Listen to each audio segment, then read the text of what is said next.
everybody, welcome back to Karandrin Role Playing. My name is Kevin Manus Pennings, also known as Crack Palantir, and I will be your game master and host for this episode 69.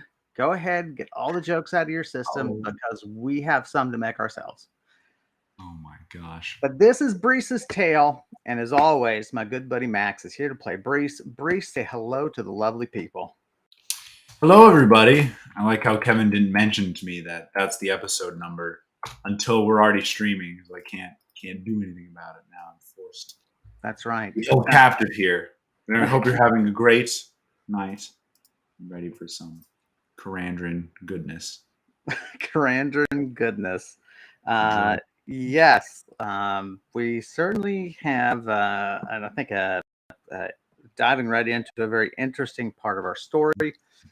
So Brise, our young female paladin, I should get my captions up so I can just post some of the basic ones that I always post.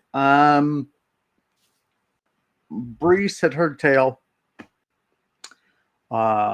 prior to leaving to do to explore a town to the north. She heard tale of strange lights around an old landmark known as the Four Wells, which is a series of towers that just from a distance, because of the size of the stonework, resemble wells, the stoneworks of wells. And it's in an uninhabited valley north of the goblin town Ballabry, where Brise has been stationed for quite a while now. So she decides to investigate, discovers the wells in a very unique way. And that's way too complicated to explain to you now. All well and good. That's right. That's right. But since the lights were seen at night, she camps in the valley and watches the towers. And sure enough, not too long after nightfall, she can see bright flashes around the tower. She makes her way there. And Max, what does Brise discover? Give me the hard part here. Find a group of what look to be undead paladins, these skeletal figures wearing heavy plated armor with the mark of the goddess Lewin. And they are bashing away at this invisible, shield that's probably meant to keep out undead. And every time they strike it with their weapons, it creates this flash of light. Encompasses the whole, wells, the whole complex, you could call it. And talking with them, turns out they are, well, at first I was hesitant to approach them, but I eventually did make myself known and at least, try to have a quick plan of escape if things go wrong. But it turns out they are simply just trying to save their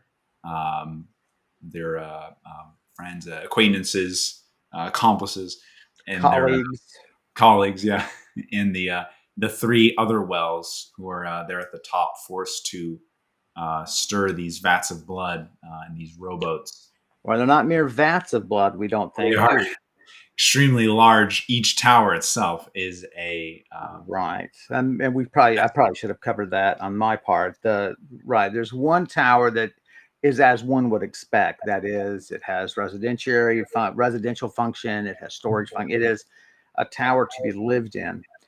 The other three of the four wells across the road, across the courtyard, they seem to be little more than giant silos of dark red liquids. No doors or windows, just that at the top there. So yeah, so we always have to keep in mind that Brise has a falcon familiar named Nalani, and Nalani soared over those towers and found three skeletal paladins in rowboats, rowing in circles gently across the surface of this dark red liquid, one per tower.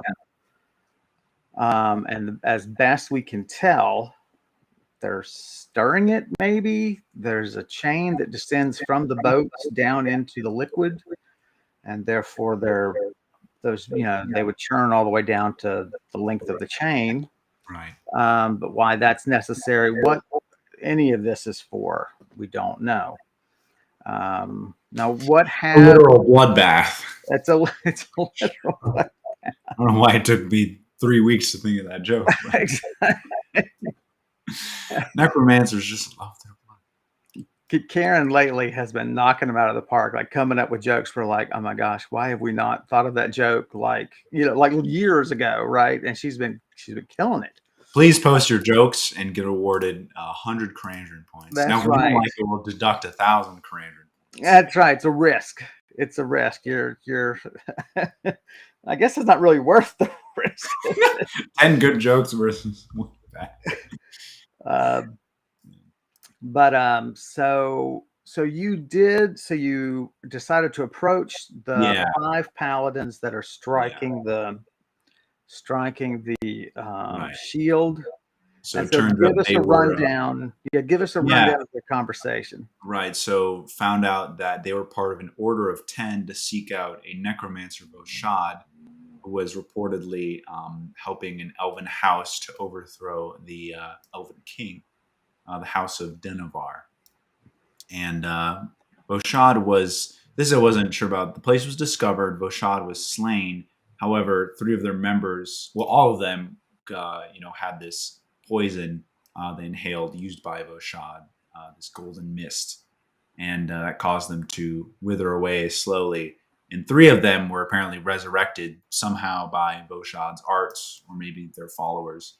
And those are the 3 that stir the vats of blood at the top of the tower, or the towers of blood. And so these remaining 3 here have been trying to desperately get inside for many years now. I think this is their 120th attempt. They said so. For 1 week they rise out of the year, and so this is their 120th attempt. This week, I think they were trying to say. No, I think it's been. So they rise on the anniversary of their death. That's right. And they're what do you say? Conscious? I don't know. They're active for a week on the anniversary of their death each year. They're active for a week each year. This is their 120th week. So it was 120 years ago. Correct that. So the parts you're missing is that there was the 3 that are captive rowing on the top of the wells. They were part of the first wave. That's right. I see.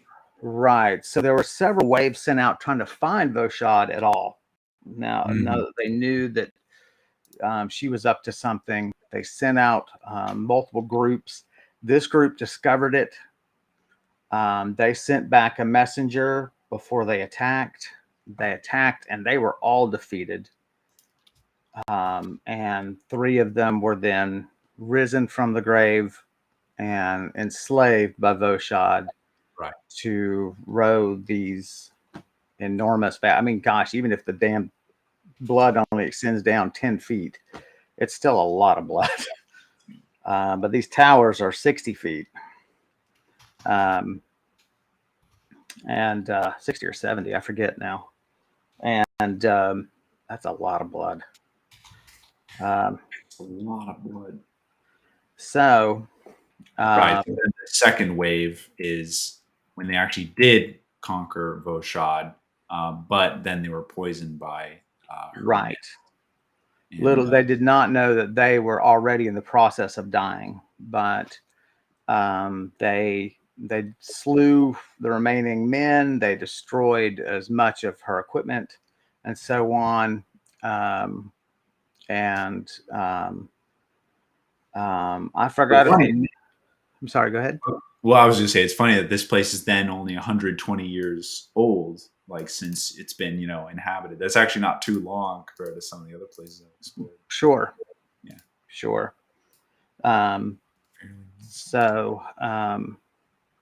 it must be that the messenger that was sent out must have encountered this group in their search and never made it back to the temple, because Right. otherwise you would think the temple would have struck this place down. Yes, they seem to be able to have the resources. I think. And it may be the temple fell and,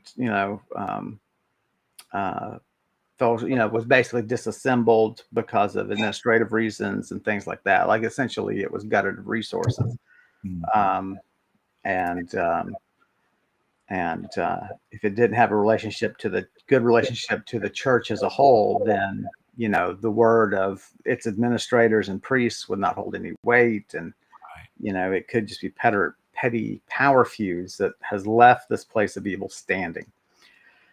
So we left off kind of in mid conversation with the one paladin, the leader female here, while the other two kind of hack away at the shield. Yes, this is. You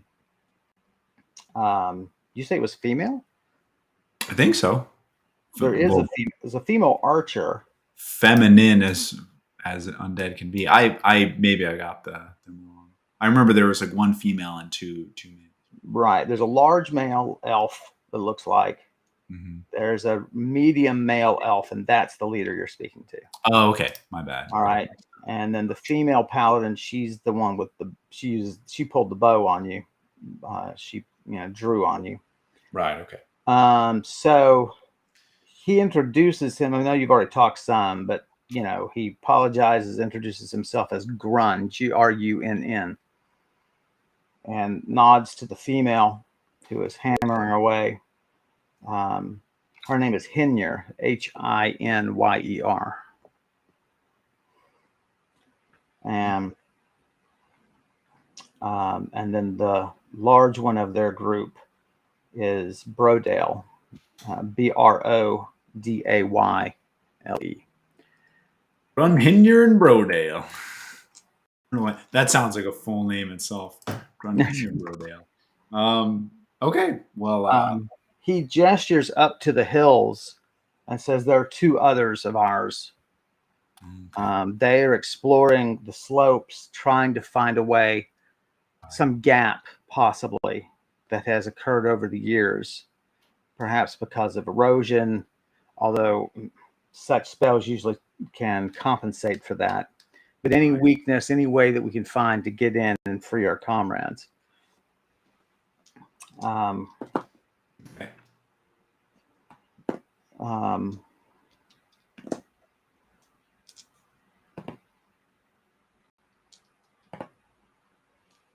He says, "You wear no temple markings. What temple do you serve?" I remember we brought this up before, and I had forgotten. I do serve a temple, right? Because I am a paladin trained. Well, not necessarily, right? Yeah. You would have lodgings there and that sort of thing, but you are sort of dedicated to a god, which is to say that's one you pray to most often, and so on. Which I guess would be Astalon. No, we found you one. Remember, it's based on your birth. Oxir, but that's my birth god. Is that the same thing? Yes. So that's the one you're dedicated to. You pray to all the gods. Yes. So, I'll say, I was under the eye of Oxir. I was born. That's who I serve. But, I guess I'm not sure why Brise doesn't really wear any markings. That's not because you're not actually assigned to a temple. Oh, I see. Right. So I tell him that Oxir is my god, but I don't serve any specific temple. It's noble still that you keep the faith and that you serve the ones above. What do you say to our conundrum here? I know you're young. Have your travels brought you any solutions or hints as to how we might get past this problem? Well, I do show my Falcon familiar Nalani here. My familiar was able to scan, and see your brethren up atop. and I, as I am able to pass through, I'll just stick my hand through, and then my hand falls off. Like, ah! But I don't know how I myself would break those change or call to your, get through to your friends if you couldn't get through to them before. Although were they? Yeah, no, they would have been living when they tried to get through to them. So. Mm.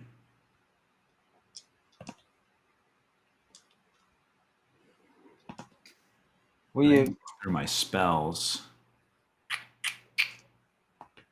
Got anything that would change? The chains might also be enchanted by something. Who knows?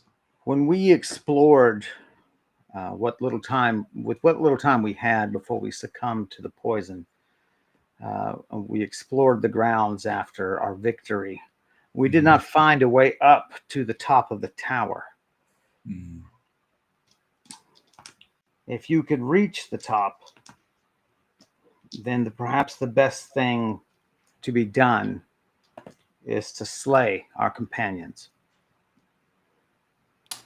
Okay. But be warned, they were all very experienced fighters. Yes. What level are your companions? How I'll ask. How long did your companions, train in the temples? How long did you serve for?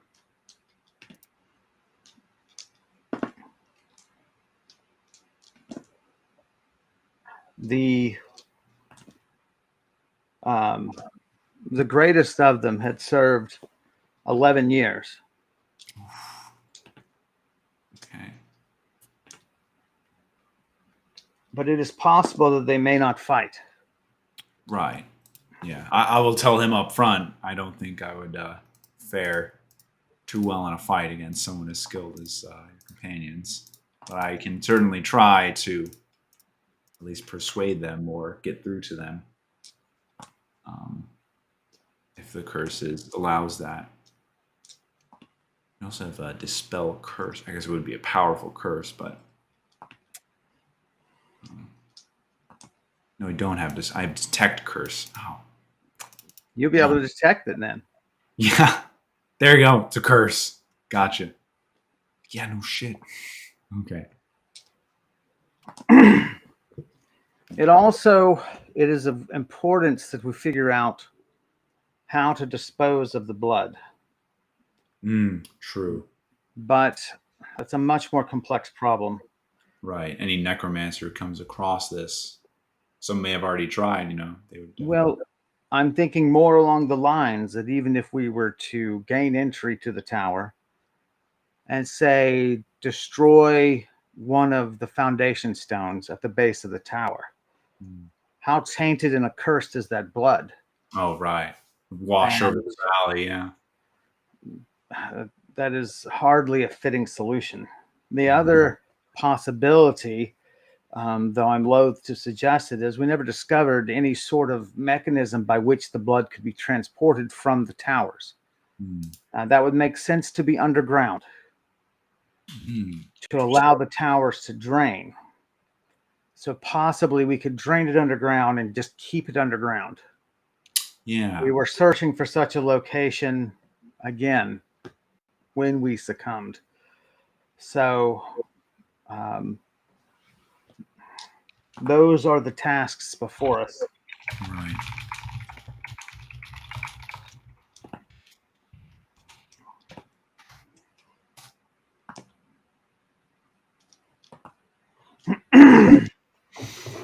Okay. I say I can. I know. My fair share of spells and can try to ascend the tower and at least speak with your comrades and investigate if there's anything at the top that would be of use. I'm willing to do that. The three we believe that are up there, the ones whose bodies we could not discover, I should do right here, and I should put W's by their name, which means well. They are, in fact, not well. Hoshir, Hossshir, is a male elf.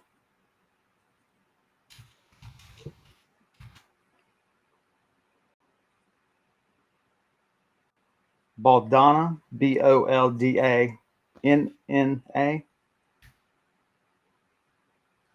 is a female dwarf. Surely her stature of her skeleton will reveal her identity to you. And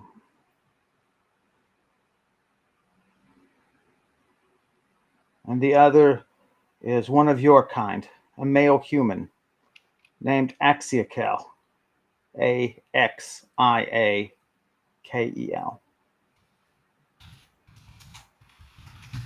Understood. The elf and the dwarf, you're certain you recall. Right. Seeing through Nalani. The other one, it's hard to say if it was a human, right? You see a human that's tall, you can't tell if it's an elf that's short. You can't tell if it's a half elf. You can't tell, A really tall halfling. Mm-hmm. Okay. Do I remember which tower where I saw like the dwarf or the elf in? Yes. Yeah. Okay. Dwarf is the nearest of the towers. Gotcha. The elf, Hoshir, is the furthest. And it is the middle one that is a little more questionable. Okay. So let me, I'll, bid him farewell and go give it a try, just to investigate and come back with what I find. So you pass through and you hear the blows stop. And you turn back and they're just watching you. It's been so long since they've made any progress, I go like, yeah, exactly. You can't get me. And Grund says, "It is no accident she was sent to us. She is a servant of the gods. Continue your work." That's an interesting thought. I like that. I had a friend say one time, and he's a Christian. He said one time, "It is impossible for a believer not to interpret the world as though they are acts of that which you worship." Right. And I'm like, yeah. I mean, why else believe? I mean, yeah. Right. I mean, I think that's the basic tenet of faith. Yeah, is to right. So yeah, and so you would sort of share the same view that this can't be an accident, right? Right. The fact that someone told me about this location and that I felt motivated to go here. Right. Not just your addiction to danger.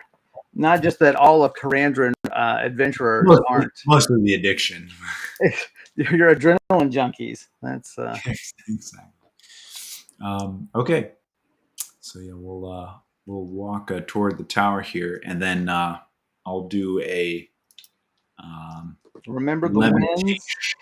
What's that? Remember the winds on these mountain slopes. Right. Good idea. So I'll position myself so that physically the wind will pin you to the wall, and then you'll sort of propel and you'll just levitate. That just keeps me at kind of zero or just a slight upward. Right. Why I forgot we said it's you kind of pick which one, right? So I'll just say right. It's 10 foot up or 10 foot down. Well, up to 10 feet around up or 10 feet around down, and so you got to keep track of time. Not that 10 foot, it's really a foot a second is your max speed. That's really not bad. You just can't let the wind blow you off the edge. Right. All right. So you're here at the tower that you remember you said should be Baldana, the female dwarfs. Mm-hmm. Right. So roll to cast. 31. All right. No problem. I'm just going to do 2 rolls to get you up. I'll just handle that while you're taking notes. You make your way up.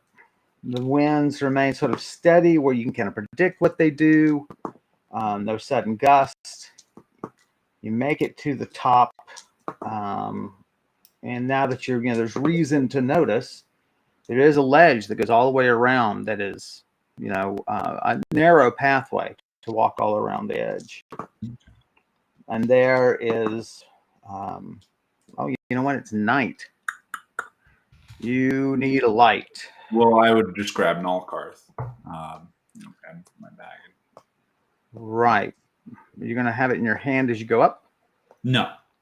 Is there moonlight to see the tower by then, or no? If so, I take out my floating lantern, have that float with me. Let's do that. Yeah.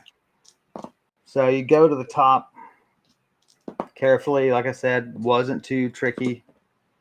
The winds here are gusty, but you just cancel the levitation, and that way you don't you attain weight. Yeah.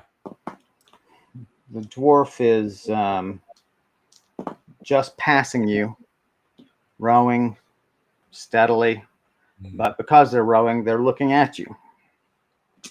Oh gosh. Says to you in that older form of Elven,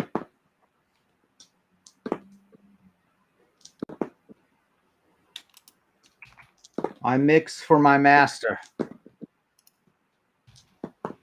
It's as ready as it ever shall be.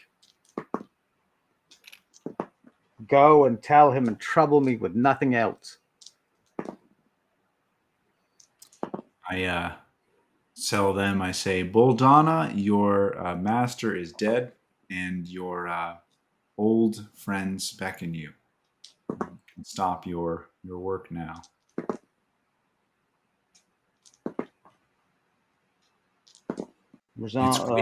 It's quitting time.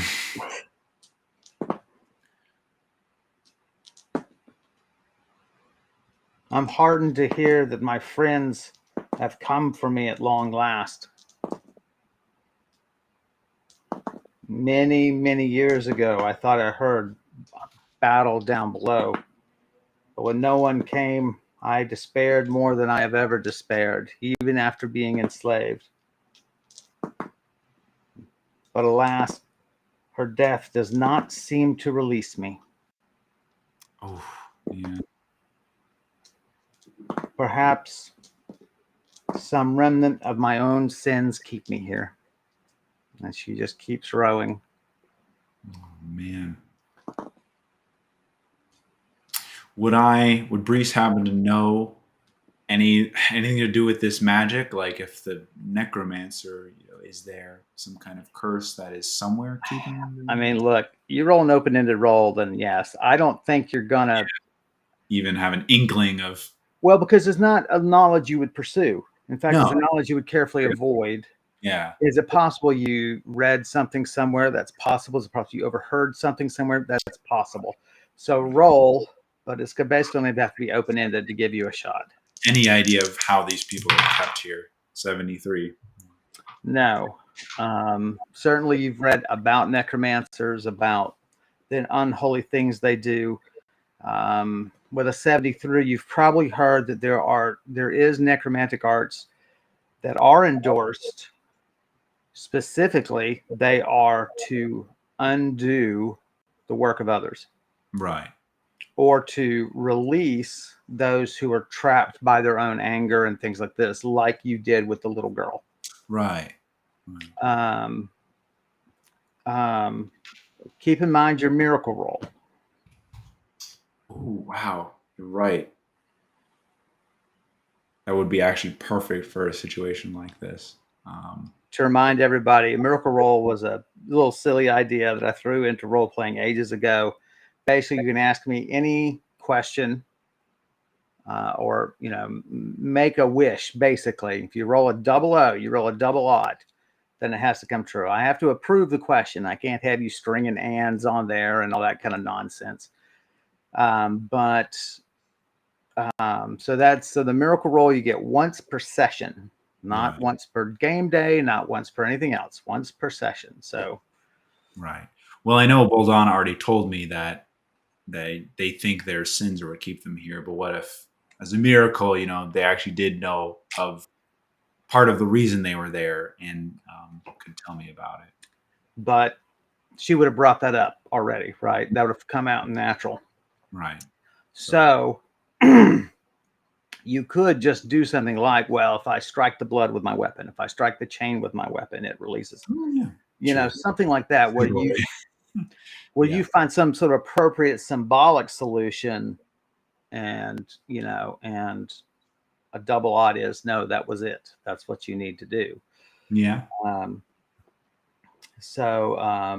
I like that idea. If I just set her rowboat off course, maybe if I can just like pull her ashore, it's like a physical, thing. Oh, interesting. Interrupt her pattern. Right. And that's maybe why these towers are here and they're so like remote, so no one does that. But so let's try that. Like I'm going to try to interrupt her pattern, and that'll break her need to row.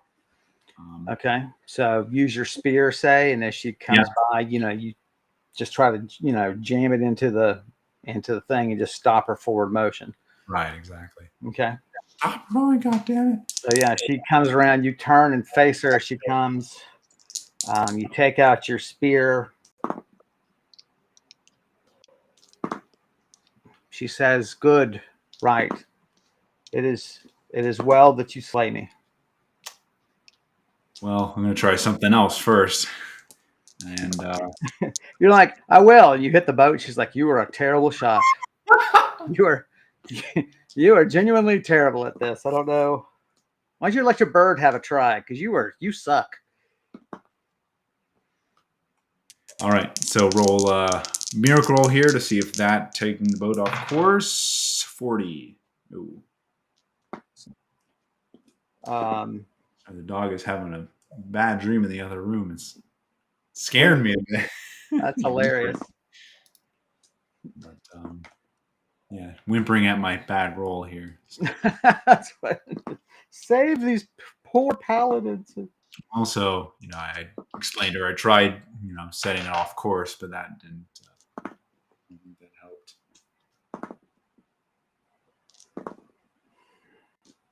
The house of my fathers, thank you. And she's passing you at this point. Yeah, I do ask her if did Boshad, or did you get a hint of what the purpose of this of what you're doing is, or what these pools of blood are for?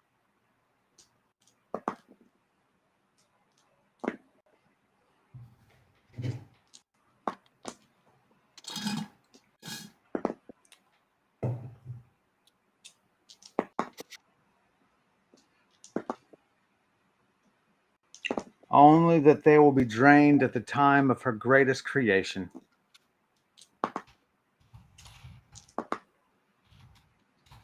Okay.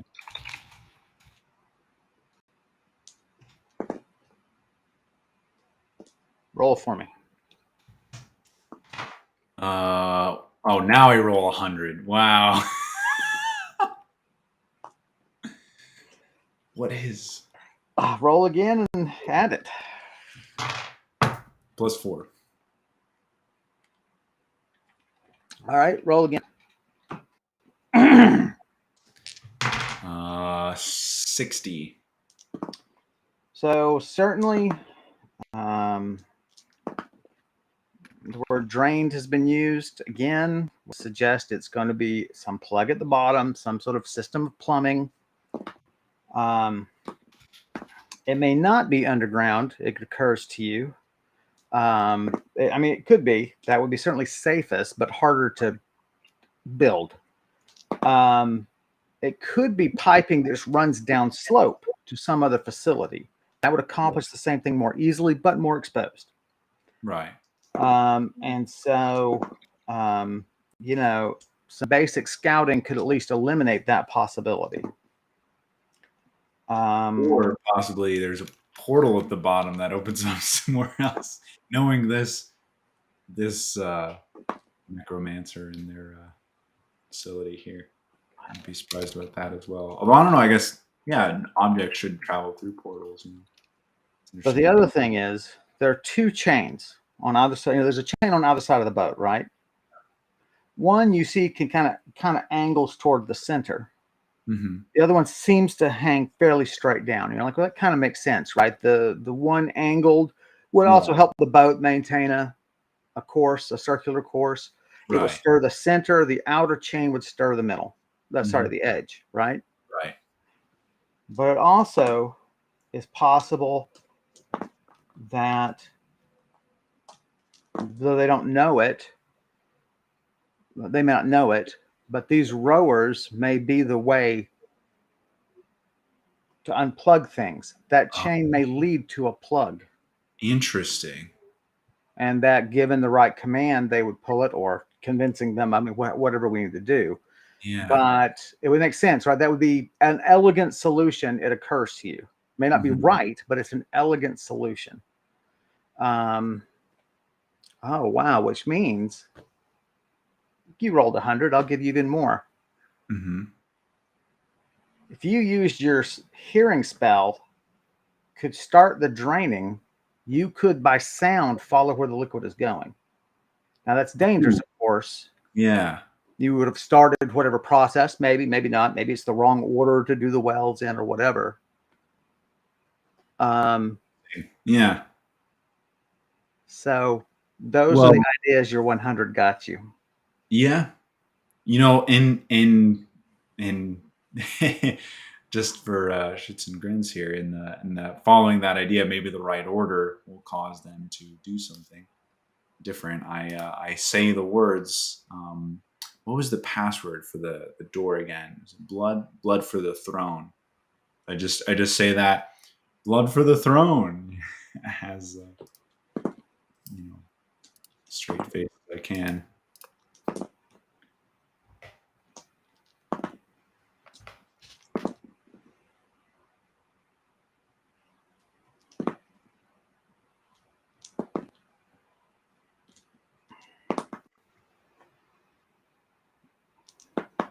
She stiffens, rows towards you,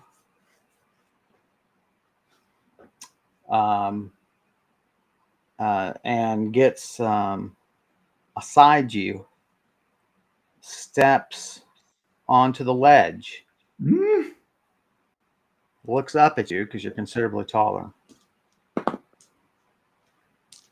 and says, "You have my house's thanks," and just ascends into light. Whoa! What in the? Okay. Wow. But you notice, I mean, she parked the boat right beside you. Yeah. Wow. Okay. I did. Yeah, that was not what I expected, but interesting. This is why, as we were joking about before, I don't write down your passwords. They're gonna all your plans. Kara Uh, said, "Wi-Fi here." We should make up something. Instead of Wi-Fi here, what is it? Wicked. Wi-Fi stands for wicked. I can't think of what the FI would be for. Um, wicked fixings. I don't know. wicked, fetid. Fetid internet. FI. It's my turn. Obi-Wan Karen says, I hop in the boat, and the rest of our entire Karandrin experience is me just rowing until they finally break through down there. What's the is it aspic that is the tomato gelatin dish served cold? Yeah, yeah. Yeah, that's what actually this all is. It's just an elaborate recipe for aspic. Mm. Delicious. I want to go to Aspen, Colorado, and have my first dish of aspic. That's my goal in life now. Even Okay. that's beyond my financial means. How sad is that? But anyway, um, so the so the boat is there. Do you want to step in? Or you're Um, joking? no, I'm a little scared of what Sure. what yeah No, what I'm not comes. encouraging one way or the other. It'll be like when you wake up 1,000 years later. Okay. That's right. I'm going to descend the tower and report the news to our friends back outside, and see if they have any suggestions, right? Because they could just free the other two, but like we said, if we want to, the draining the blood is another concern. I wonder if you consider that. So I will cast another levitate. Actually, I could just. Oh wait, no, we don't want to teleport, right? Cast another levitate, and same thing. Just start climbing down the tower, back against the wind. See if we can get to the bottom there.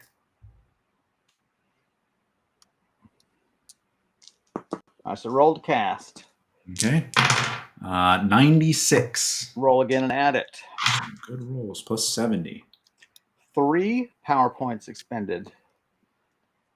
And 1 exhaustion. Pretty good. I'm going to be casting it a lot more time, so I'll use what I can get. And I will give you, leave yourself a note that I'm going to give you plus 25 in your next spell roll. That was one of the best castings you've ever had. You're like, I'm really getting that one down, baby. Yeah.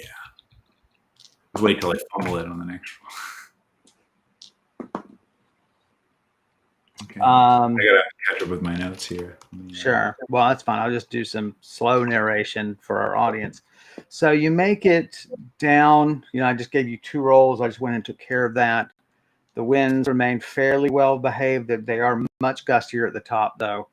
So that was your scariest bit, just not getting peeled off the side as you sort of climb down, after casting the spell. So you make your way down fairly steadily, no real tricky moments. You make it down. The blows, of course, you could always sense them because of the flashing of the dome that would travel across. And so yeah, you can get over there. And so yeah, you cross over, just so you can be heard, grunt signals for the other 2 to stop their blows. And all 3 just bow very deeply to you because they could see it from the. Oh, okay. Yeah. How did you manage it without battle? Grunt. I say the gods must definitely be on our sides, because it is a coincidence that I found that a certain code word, in the other tower I point to, that had unlocked a door in there. It must have been some magic phrase that Voshad used.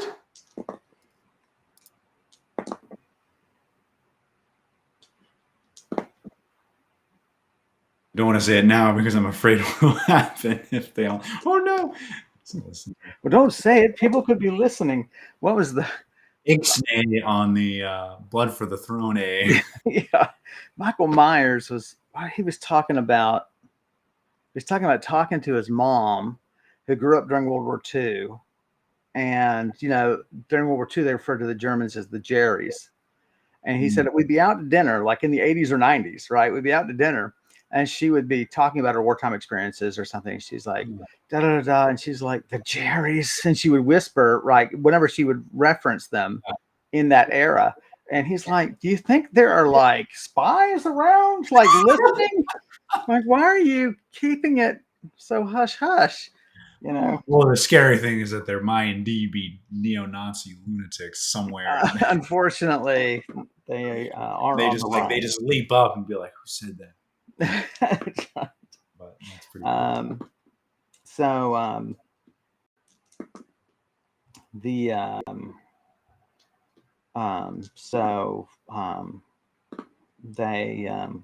They kneel down in prayer and ask you to join them.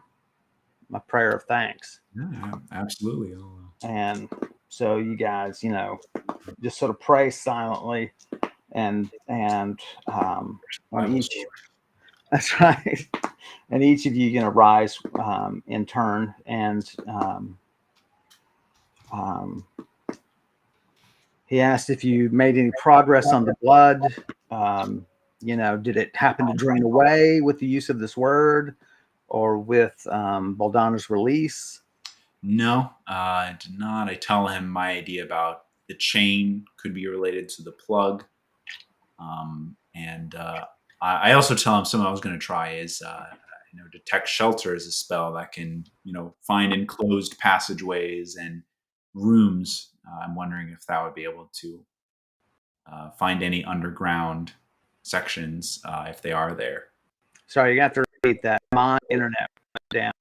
Oop, yeah, you're a little stuttery there. Uh-oh. Come on. And I have to entertain the audience by myself. Oh, you're back. That's right. I'm back now. Dadgummit, what is this thing doing? So I tell him that I'm also going to try a spell, the detect shelter spell, that could maybe find any underground structures or enclosures.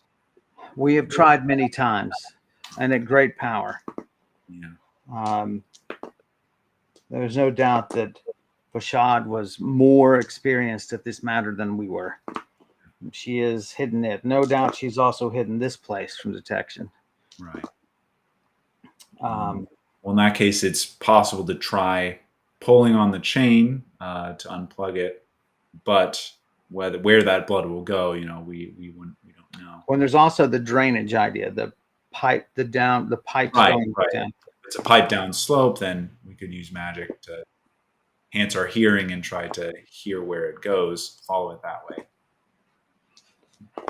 Well, it'll be less treacherous for us to explore the slopes. We'll begin scouting the slopes as far as we can go to see if we encounter any sort of above ground piping. Okay. Perhaps in the time that we have labored here, maybe erosion and rainfall has exposed any underground pipes. Right. And in the meantime, I will, release your other friends if you see fit. You truly do a service for all of us today.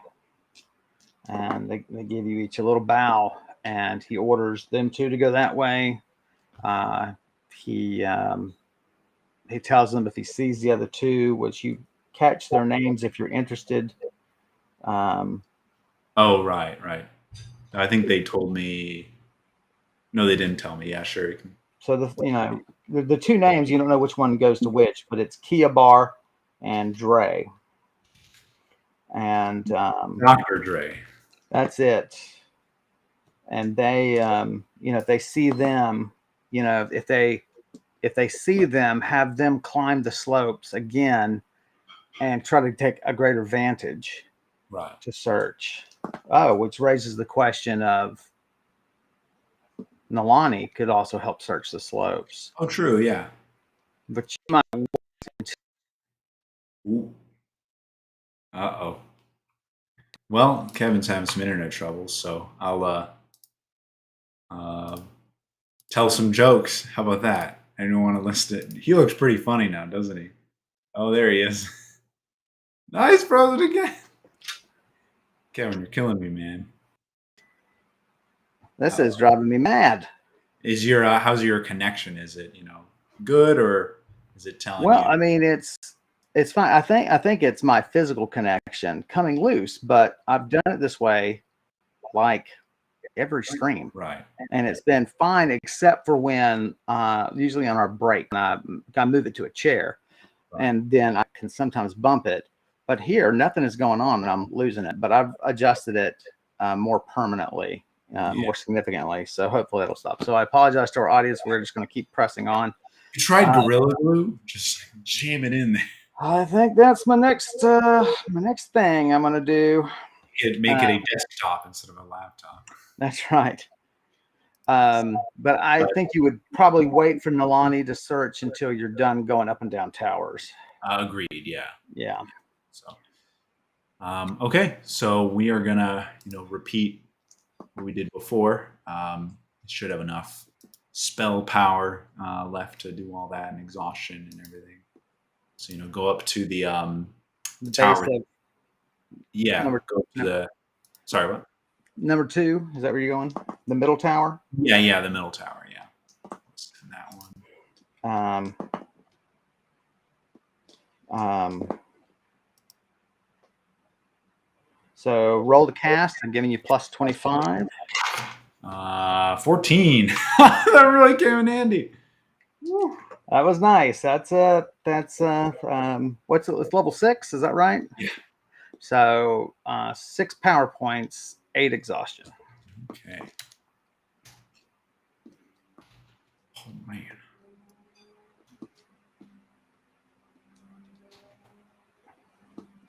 And climb this tower, back against the wind. All right. Little trickier this time.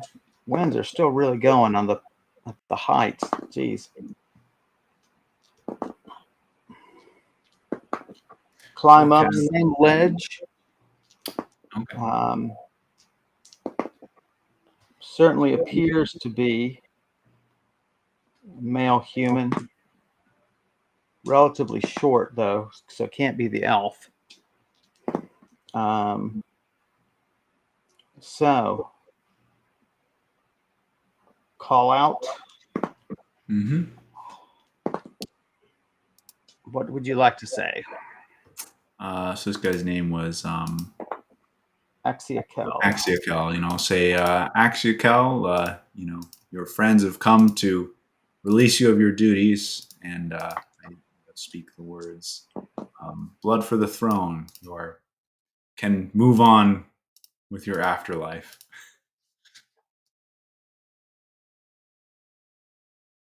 Ooh, got the silent treatment there. Kevin didn't like that. He's staring me down.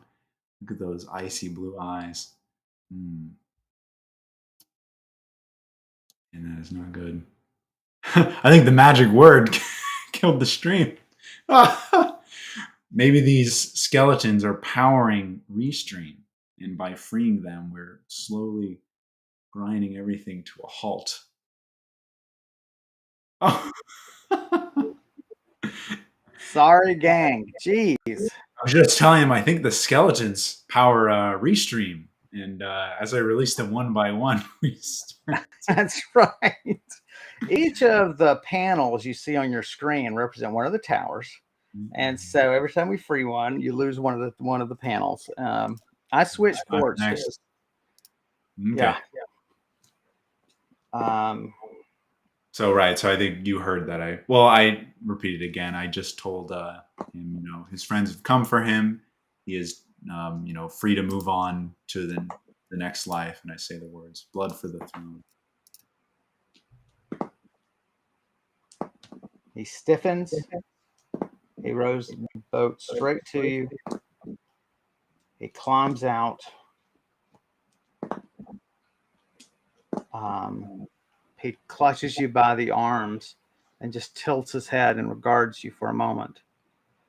And then again, light and dispersed upward.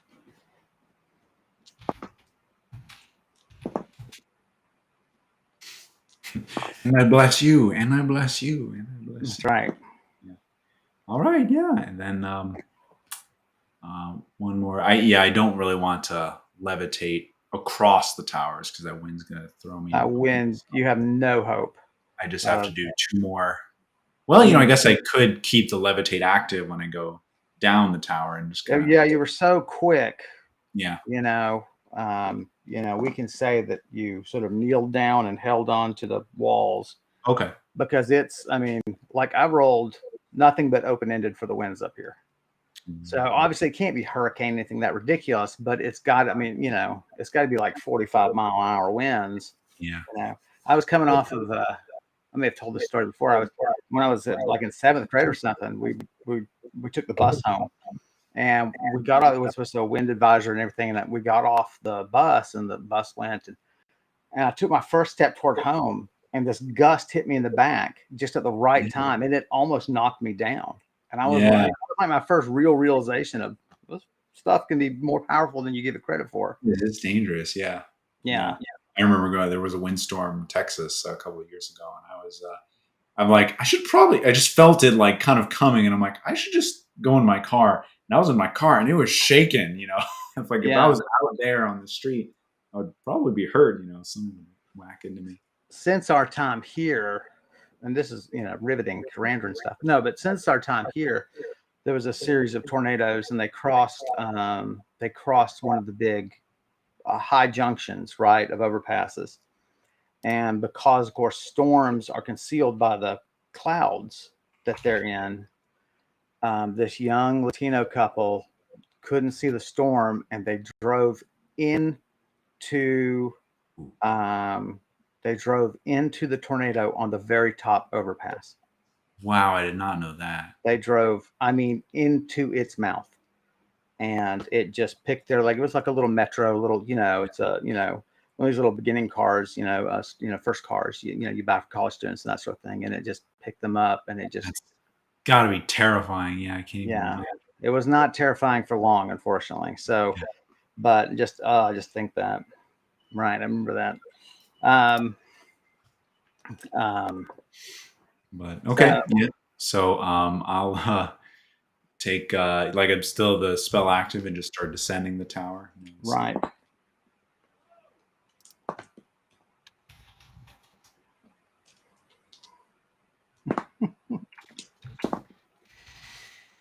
All right, you're down. Cross over.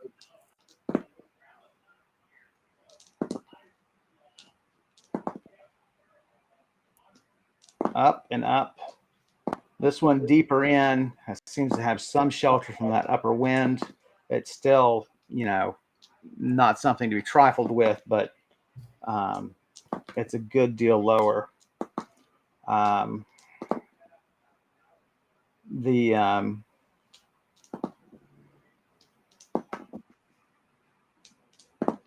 Belf turns to you, hearing you clamber up, and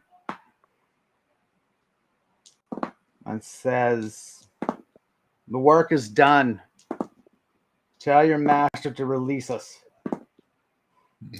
Yeah, I say, Hashir, your master is dead, and your friends have come to you know, help you move on to the afterlife. And say, blood for the throne.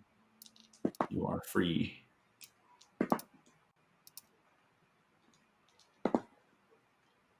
Again, stiffens, almost in surprise, but also in sort of robotic fashion, rose to your feet And attacks. and bites you. Um, so climbs up. Um,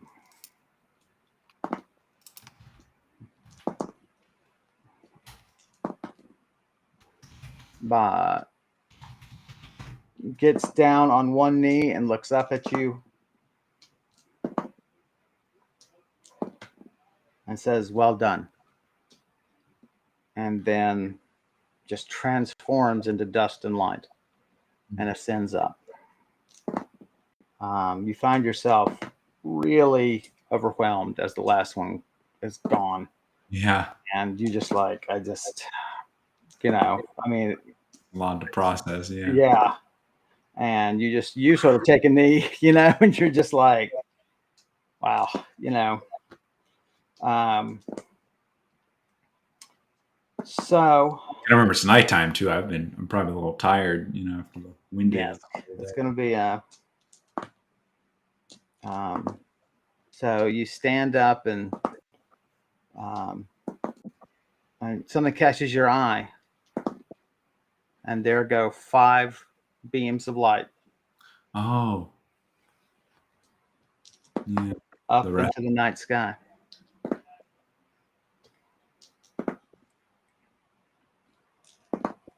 What would you like to do? Well, I think now that I'm all alone, might Bathe? finally the blood is mine. Exactly. I want to build the world's largest straw. Bring it forth.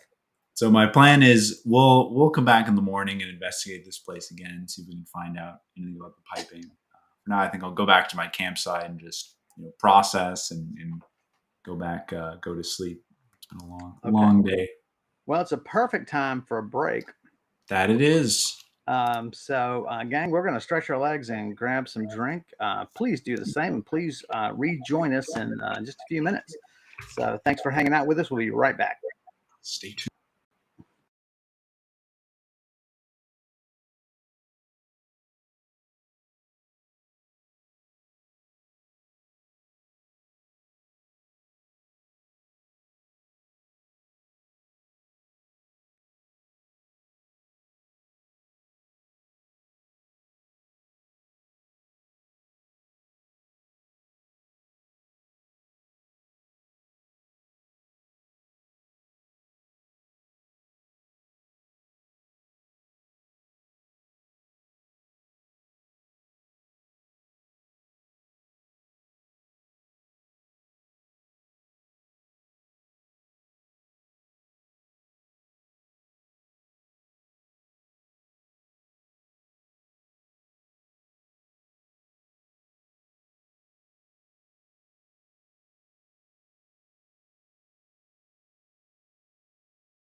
Welcome back, everybody. Welcome back. Thanks for hanging with us through the break. Thank God my internet connection didn't act up during the whole thing. But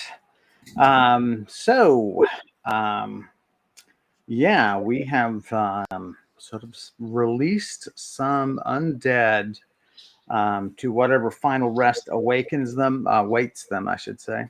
And Brise is just sort of overwhelmed by the experience and is ready for some well-earned rest.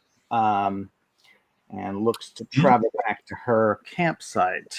So yeah, I'm just going to descend, the tower with the rest of my levitation spell. Then we'll walk enough distance away and do a teleport back to the campsite.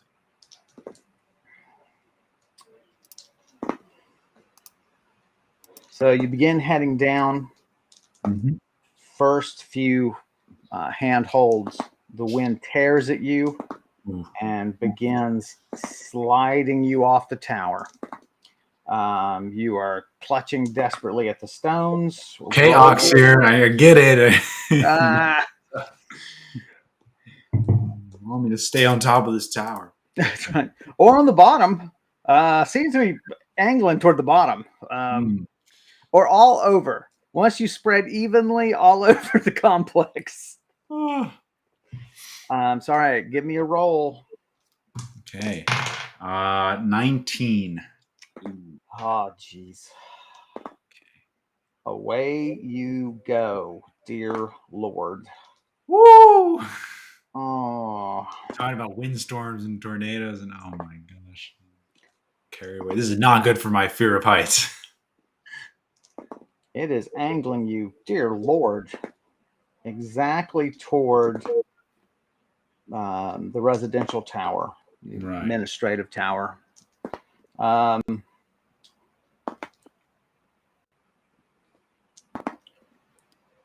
This is interesting.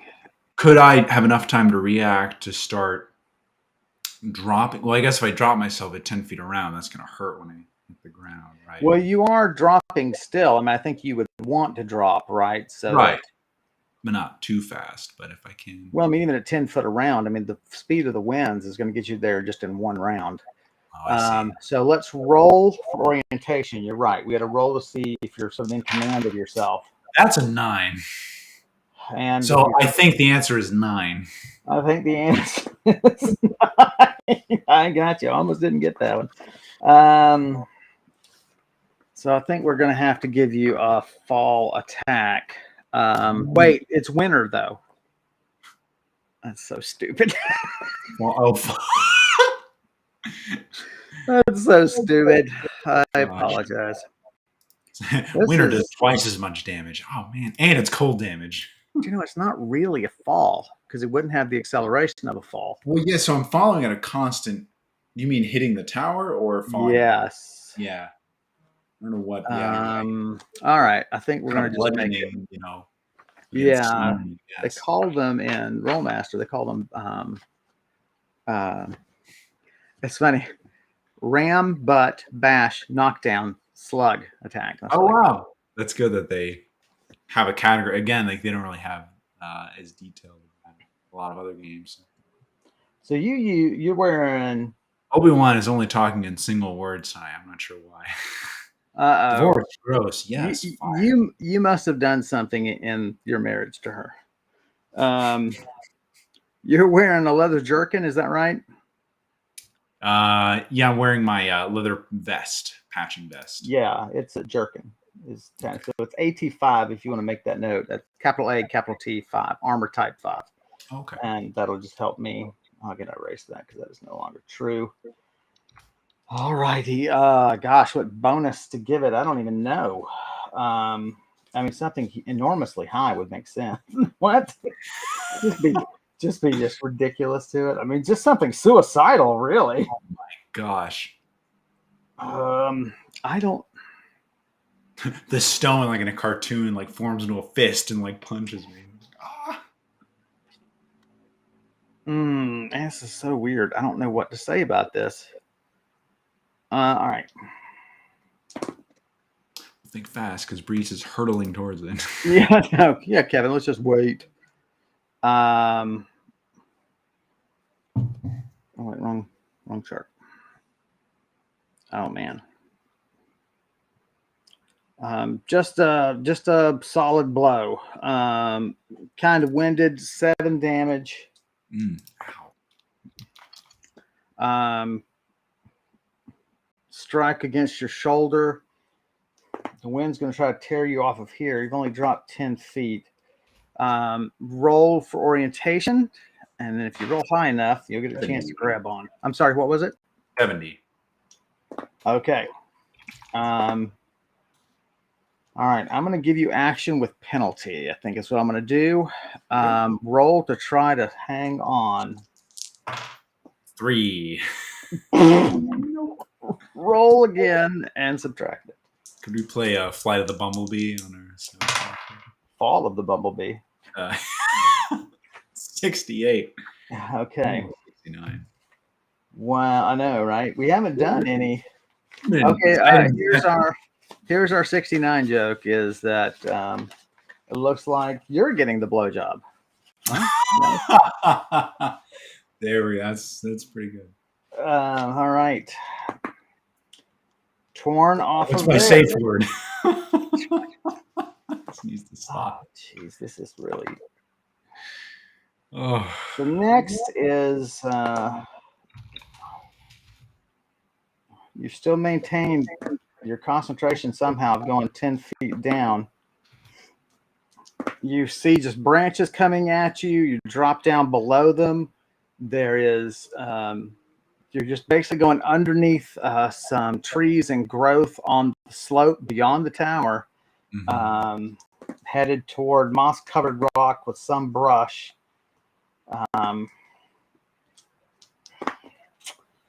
So another impact's coming. Okay.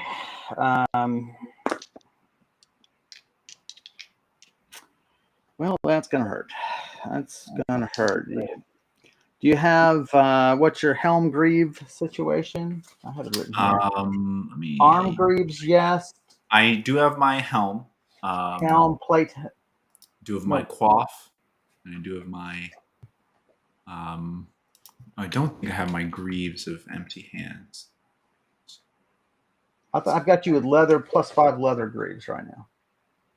Yeah, I have bracers. Leather bracers. Oh, you've got bracers. Okay. Yeah. And a plate helm? Yes. Never spell greaves. It's AEAB. I was like, try E and I, and I'm like, where is it?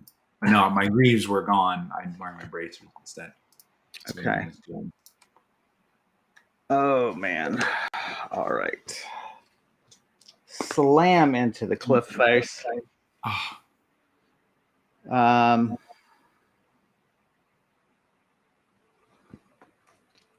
you might be able to. All right, roll. Your bracers are what bonus? Let's see. +10 craft. Okay. You shield yourself with your arm, but it's further down than your bracers cover. 26 damage. Ooh. That's broken bones, possibly.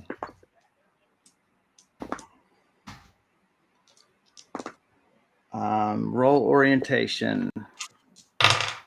67.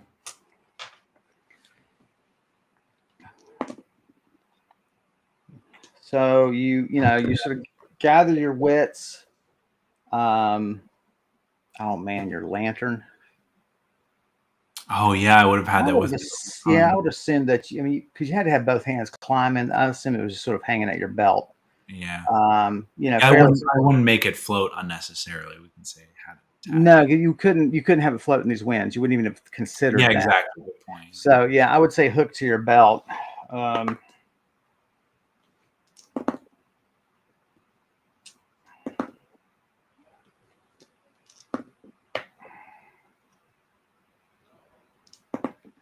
Hopefully all my stuff is still on my back too.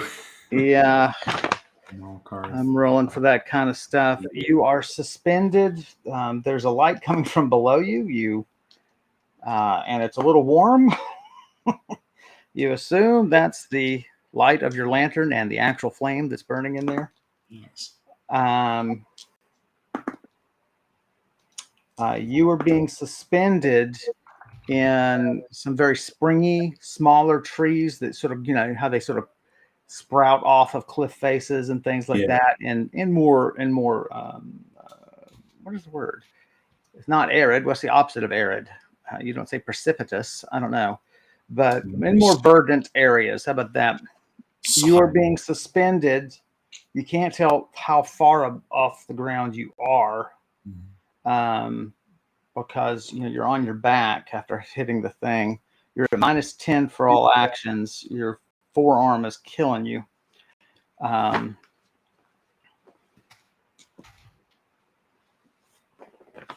Lush, Aaron says. It was a great band from the 90s.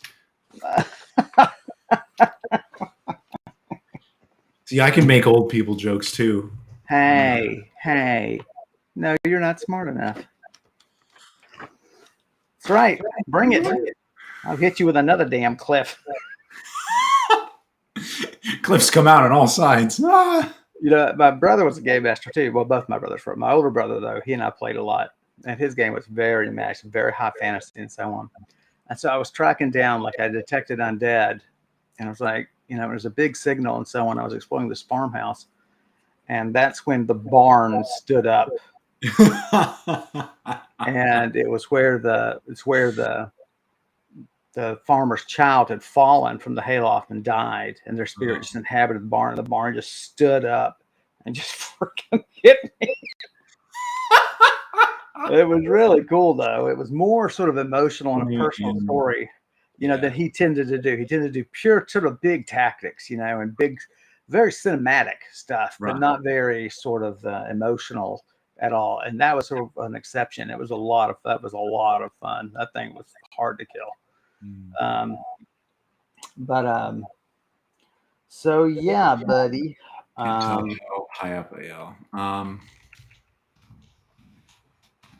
Well, do I feel myself slipping, or you can tell it's very precarious because it's really you rock too much away from the hillside, you're going to straight off these, because they're just going to bend. Right. Well, I'll wait to kind of gain my bearings, so I can't tell how high up, even if I, look for a little while. Or the thing is, you can't get a view. Oh, I see. I'm like facing the cliff and kind of. Well, you're on your back. There's vegetation here and there. You hit somewhere up there and fell down. So you're now in vegetation. So presumably the tower is somewhere over there, but the light here isn't helping you see it very much because. Yeah, I see. Okay. Yeah. So let me. So Milani. Oh yeah, exactly. Let's send out Lonnie wherever she is. Hopefully she kept up, and have her kind of like, where? Look at me from a third person view. Yeah, she's like, where did she go? I mean, was here. There were the lights. I remember that. Where? Just baffled. Yeah. This falcon circling this area. It's like she becomes part of the rumors and folklore. Right. The falcon won't leave this area. They keep shouting, Brise. I don't know what that means. Brise. Where's my food? Exactly.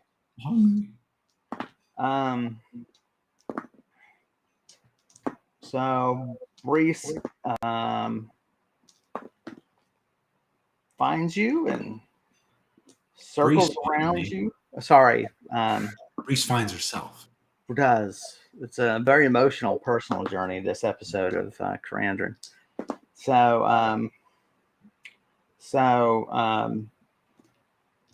She, you send her sort of above and look down. You have her go to the tower. You're about 40 feet up, it looks like. Not going to be pleasant. There's plenty of vegetation.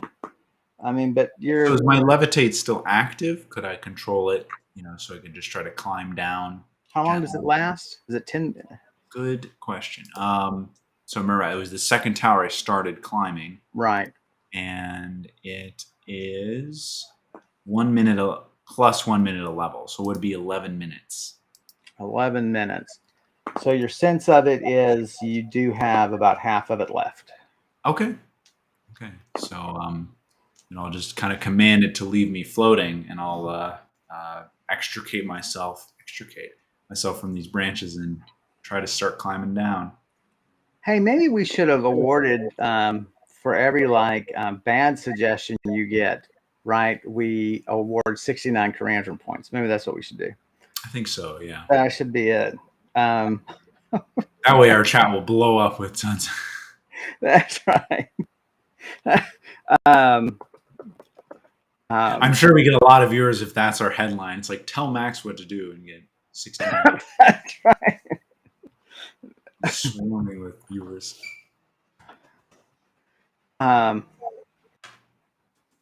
So just keep in mind, and that was proof, Max, that I don't say everything that comes to my mind. So nearly everything. That's right. That's right. So because of your fear of heights, you're gonna have to try to push through this. So make a roll to see if you can. Come on, Brise, you can do it. Come on, Brise, put your back into it. 50. No, you are not ready to give that a try.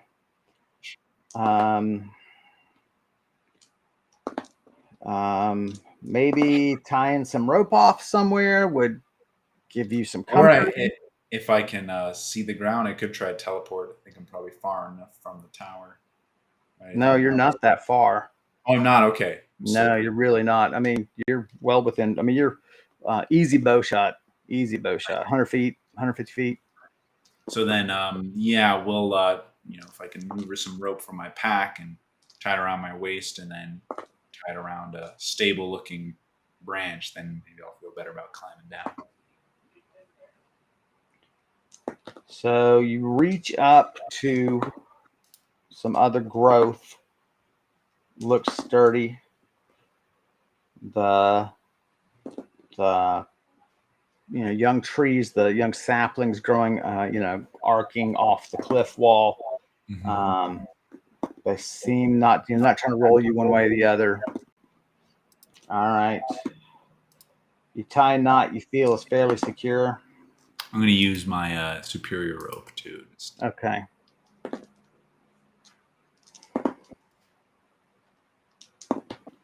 Man, 40 feet.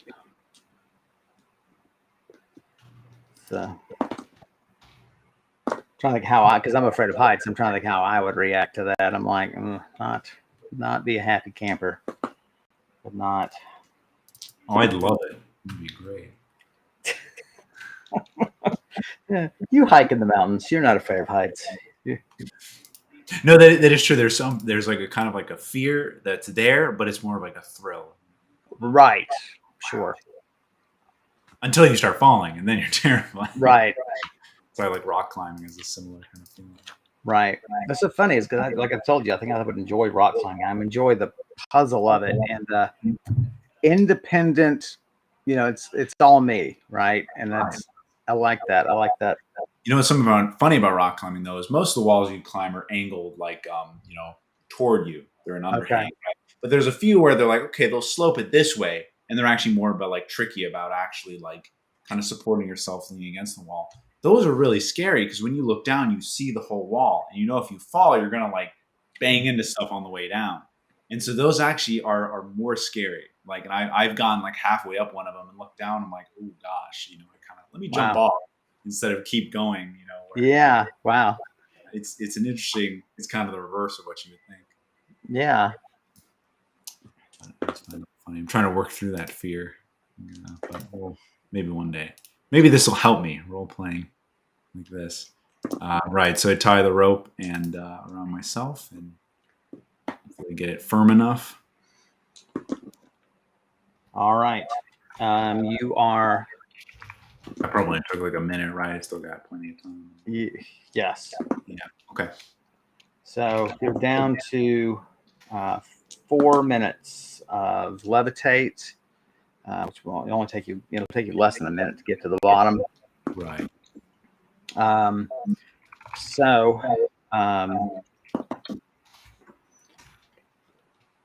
Roll it up to try to overcome your fear. 83. All right. You ready to do it? So you just try to pull myself loose, right? And climb. Right. 42. You are completely. I mean, there are branches sticking apparently all in your gear, and Ooh, you're like, oh, oh, I am tangled. yeah. Mm.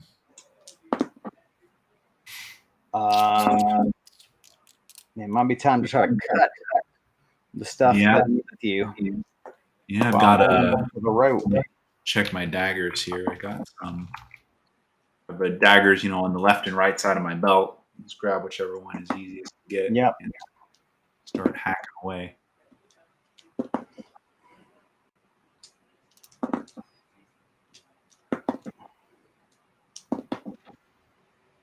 See, I don't think I got any spells that would help. Very little time left. It comes free. You give a roll. You're like, okay, this branch is just enmeshed in my stuff, and it's going to come down with me. It's coming with me. Yeah. Yeah, but it's free at least, and you feel like the rest of the stuff you just feel tear free. They're not. It's not nearly. They're not as nearly as substantive as this major branch. Mhm. Yeah. So now it's roll again, unfortunately, to overcome your fear, and then 93. all right, and down you go. So make just a couple of rolls. So 46 Okay, and 58. make it down. Very uneven. You just kind of have to almost fall against the rocks at the end. And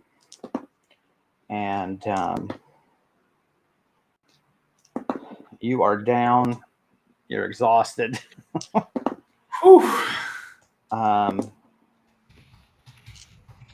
Let's clean off, all these leaves and twigs. yeah, Any you pull ants that off. are I mean, on me.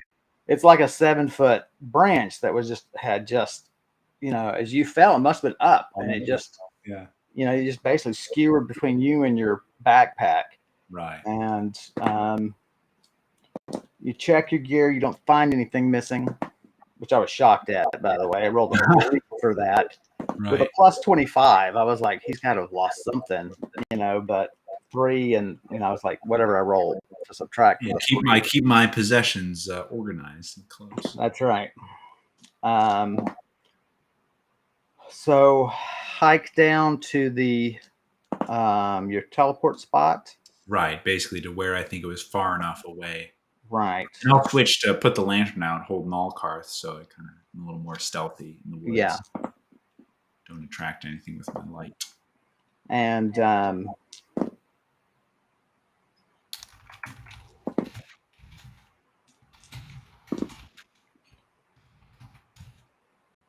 roll for me.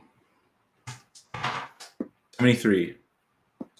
You realize, it's an inadvertent consequence of releasing everybody, which you didn't know you were doing. Mm-hmm. You didn't get any scouting report from them about finding any sort of plumbing.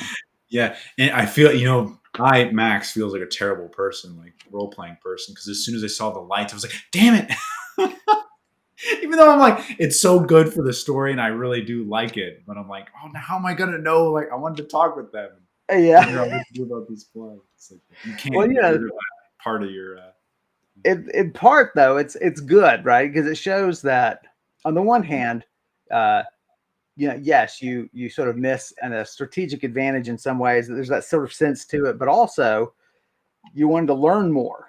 You Right, wanted that too, yeah. and that's and I only got like a brief report from them, and then yeah, I like that Karandrin produces interest in itself.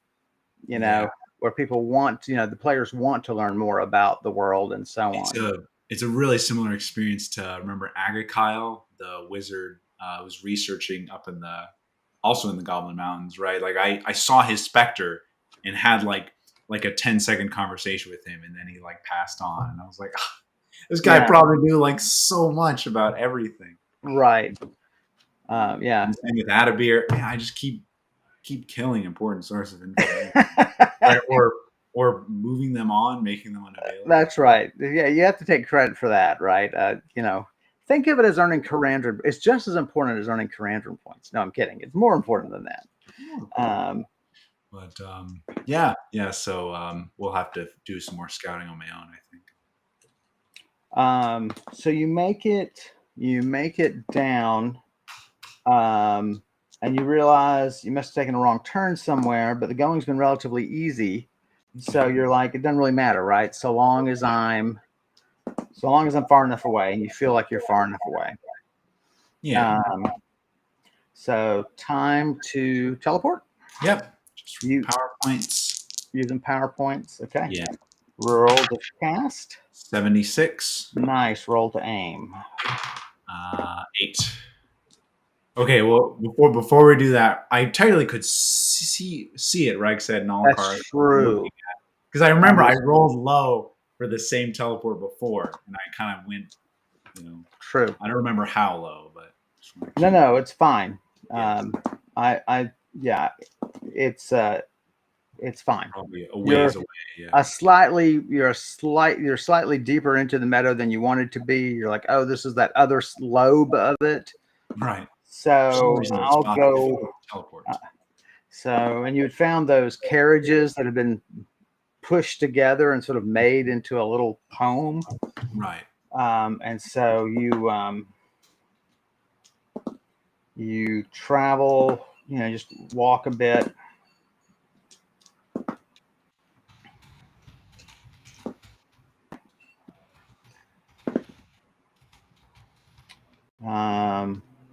You do hear a sound in the valley.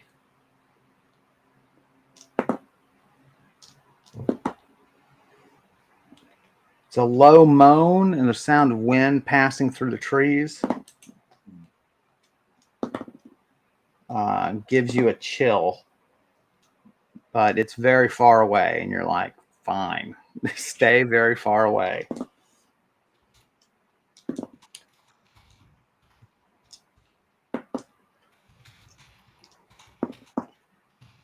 Make it there.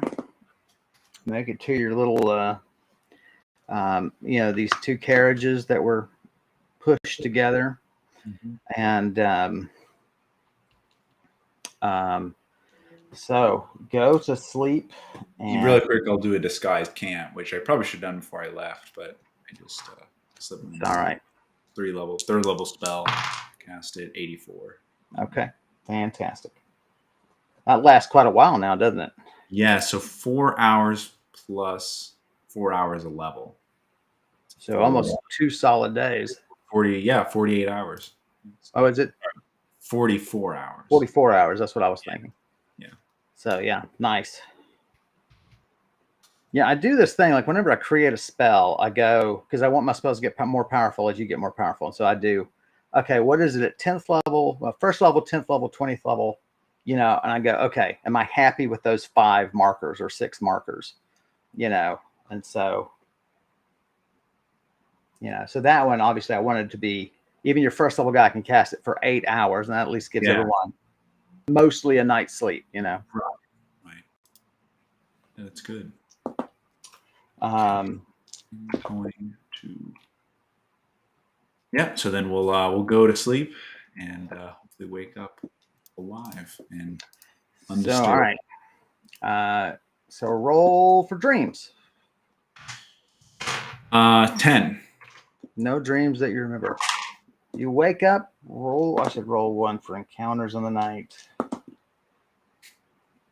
don't take my roll. I just rolled a 90. I rolled just short of a 90.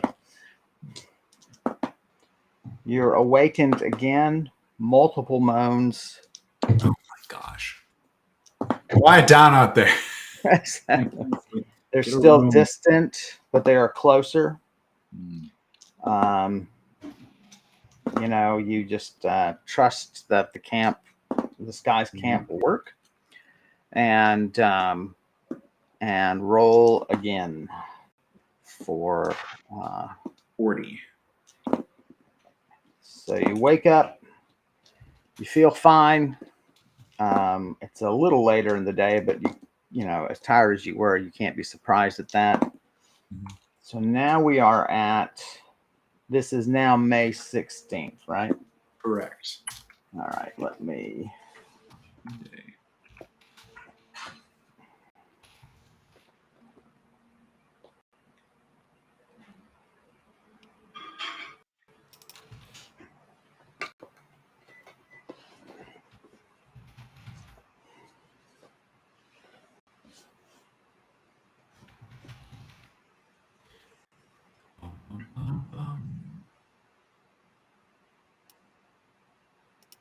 Okay.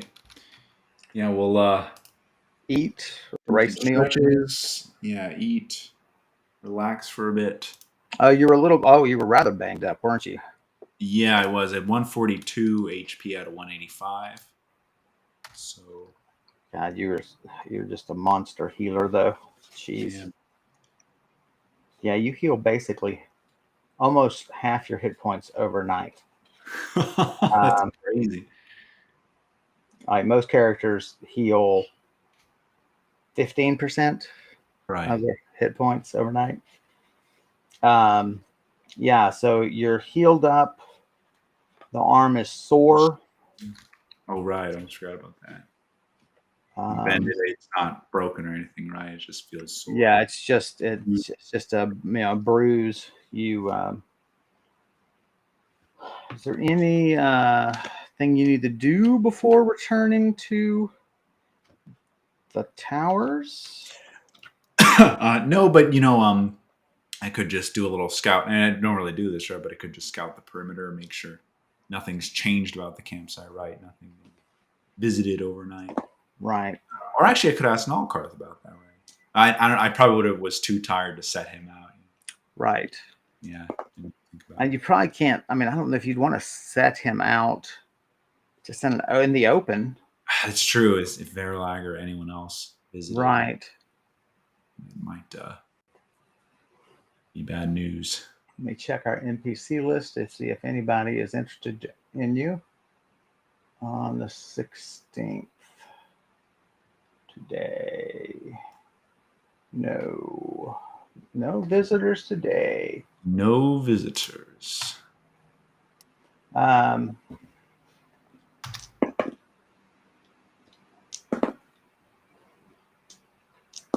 so, some winds in the night. Clearly, there are branches scattered all over the place that were not there. Hmm. Otherwise, the place seems undisturbed.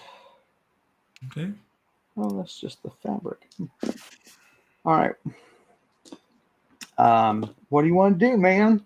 Yeah, And let's head back to the tower there. We'll um, go to my teleport spot, and we'll teleport to the spot I'd memorized near the tower. right. State of readiness. What do you want in your hands? Yeah, go to point. I'll have my target shield and spear. Okay.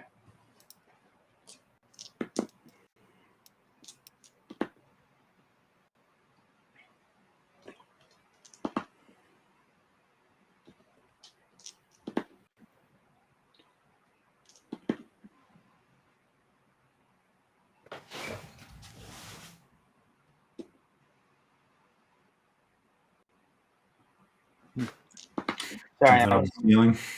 I was thinking about the logic of an idea I had, and to see, and it could be relevant, in the next half hour or so. I was just thinking that through. All right, so roll to cast, and then roll to aim. Using my adder helm here. It's 27 cast. Not great. 15 exhaustion. Okay. Roll to aim. Yeah. To aim. Hmm. Memorize. Hmm. Hmm. Could be better.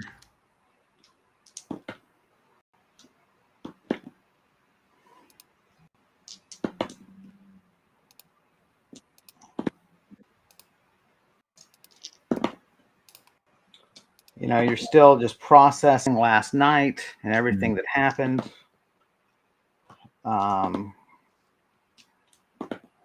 You teleport. You see for a moment the entire complex. Okay. Wow. There is. I've become Nalani. Look at me.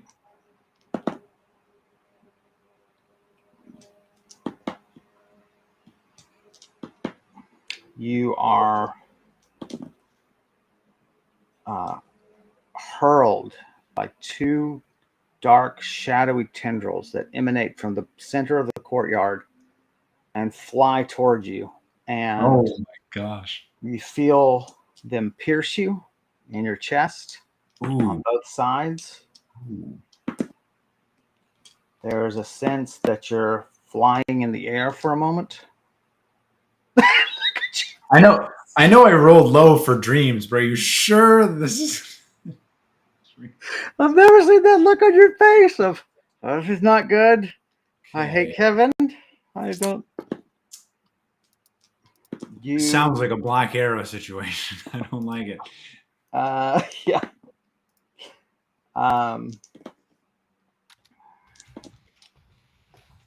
So you find yourself. I should roll your damage.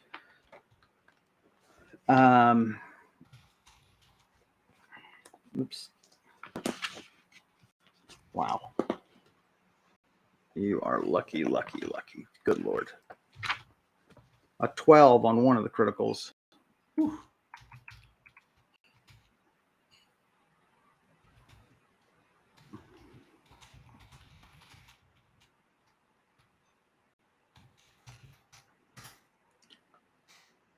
$28 damage.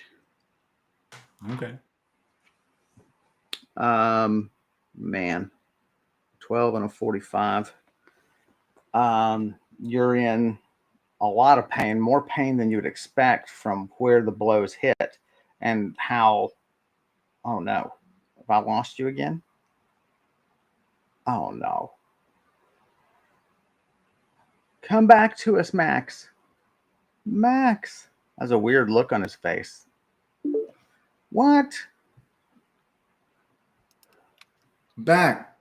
I don't You know what are happened. back. Was that my end? It just said I had trouble connecting and then kicked. Yeah, it looked like, yeah, I saw your bars drop off. Well, Man. sorry about that, everybody. Yeah. That's how hard I was hit, apparently. Not our internet. How much damage? You said 28. 28 damage. Okay. You must have turned at the last moment, and you got grazed by these things. They were gonna probably hit you probably beneath your breast, but you find yourself now suspended above the treetops in not an orb, sort of a cage of these swirling black tendrils. They're like smoke and shadow, a little darker than that. You can tell that the substance of them, it's like an electron moving around you, right? It's like these two electrons, and you are suspended above the trees. See through it, but then this thing is encased. And you realize now, like as you just sort of gain your bearings, you're directly within sight, within full view of the office in the tower. Yeah.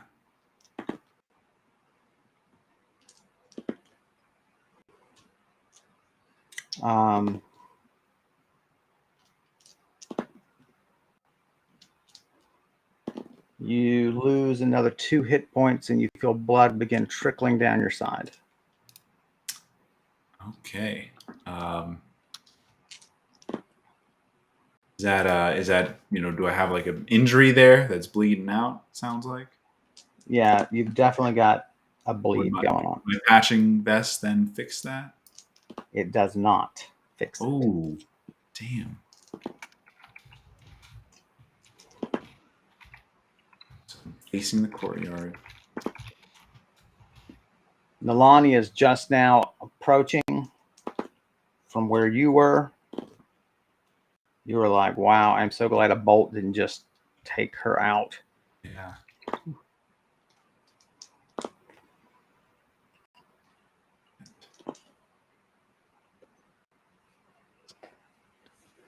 Sorry, then my passion vest. I'm like, whoa. Passion vest does not heal. Okay. I think do I have some herbs then to just try to get this bleeding fixed? I don't remember. Oh, I do have a healing potion. I think I'll do that. I immediately take out a healing potion from my belt here and or from my herbs and potions pouch, and just kind of pour that on the wound. Boy, It heals you 30 points. okay. But the wound hisses. You can see the potion rising in a vapor above you, and you continue bleeding. Oh, what in the world? This is no fair. What's going on here?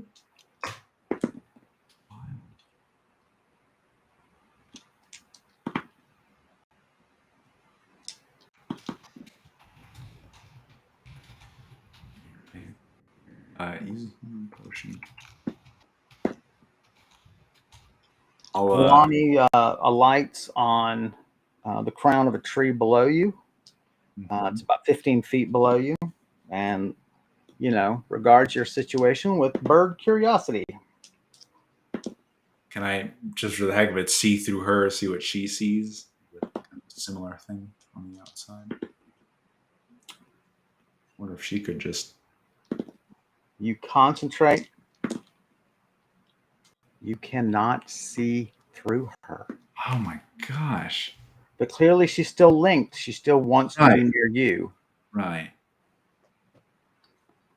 Roll for me. 24. What was it? 24. Okay.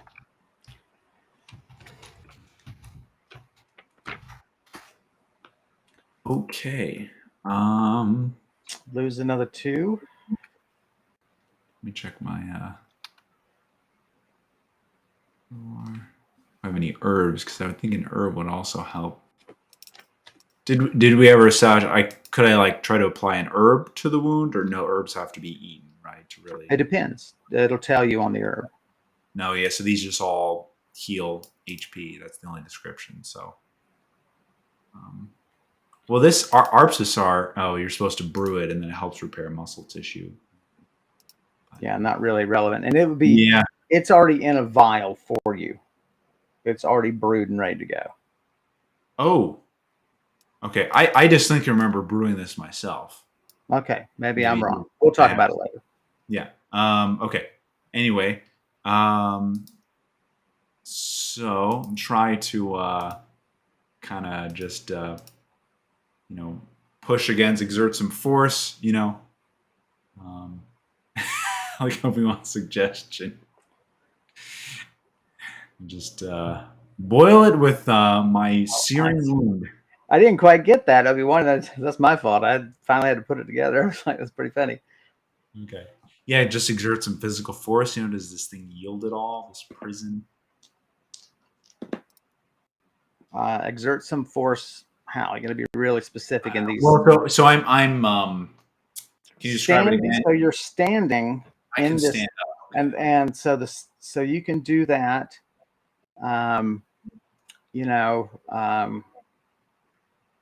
So it certainly takes that force. It's certainly designed to take that force. Yeah. Even if I'm just gonna push on the wall, and assume it doesn't. With a hand. Yeah. Well, let's use my spear. Yeah. Good. See, I've got to know, right? I don't want to make you damage yourself. You're right. Yeah. So spear to kind of butt of the spear to poke at it. I'm staying with my boots here.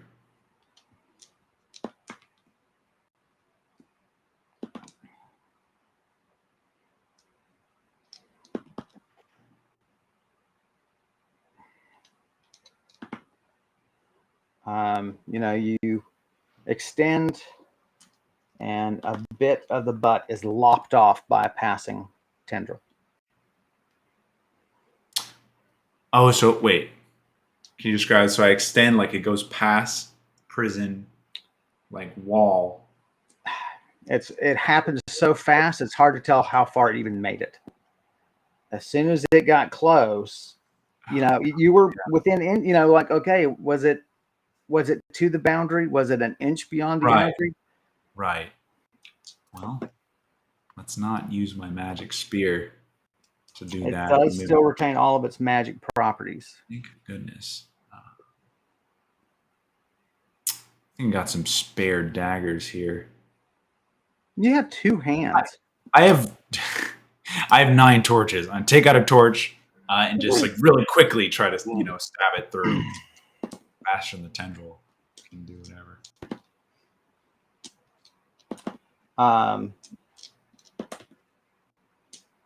Incinerates into a noxious black gas. Oh, geez. You begin covering your face. You're coughing. Your eyes are watering. You're not certain because your eyes were watering, but you're pretty certain that the gas then joined the tendril. But that torch is gone. Okay. Hey, Quinn. Sure. Yeah, you know what, Kevin? Let's rewind it just before I teleported. Actually. So Quinn, here's the quick recap. Goodbye, Brise. That's the quick recap. Thanks. We made it 69 episodes. Torch. We knew this would be the episode that would suck. This would be the episode that would really lick Brise. This is the episode that would be the climax. Okay, what else can I try? I'm assuming I'm still bleeding, right? So we did 2 damage. Yeah, basically every action you do, take 2 actions. If you feel like you've thought too long, take 2 points of damage. Okay. Now you've not just tried holding the wound. Okay, let me try to do that. Put some pressure on it and stop the bleeding with some good old first aid. Do you have actual first aid? I don't remember. I think I'm pretty bad at it. Yep, you do. Obi-Wan sent facepalm female. Facepalm female. Facepalm. That's not where the face goes in 69. Anyway, you hold it to it. Do you have bandages? You can tear off a piece of clothing. What are you gonna do? I do not have bandages, but I do have some spare shirt. Spare shirt. I'm just gonna tear that up. Yeah. So just just put torn for a bandage and yeah.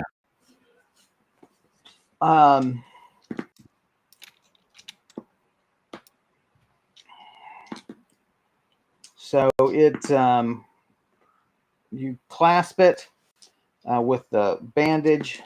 It does subside for several turns. Then you feel both hot and cold sensation, and you see a black vapor rise from the bandage. You can see it rising from your side, and pretty soon your hand hits something wet, which is the wound itself. Oh my gosh. And the bandage falls apart. But you have stopped the bleeding with your hand. Okay. But you're holding it right now for as long as you can, as long as you think it'll take. Right. To seal. You lift it up, lose 2 points. It's still bleeding then? It's still bleeding. Jesus. Okay, I need to note this all down. That's right, Quinn. This is the episode where everyone gets turned upside down. Not everyone, every other person. Except Aldrich. Can't seem to stop applying constant pressure. Okay. Getting a little panicky here. What do I got in terms of spells here? Call lightning. No.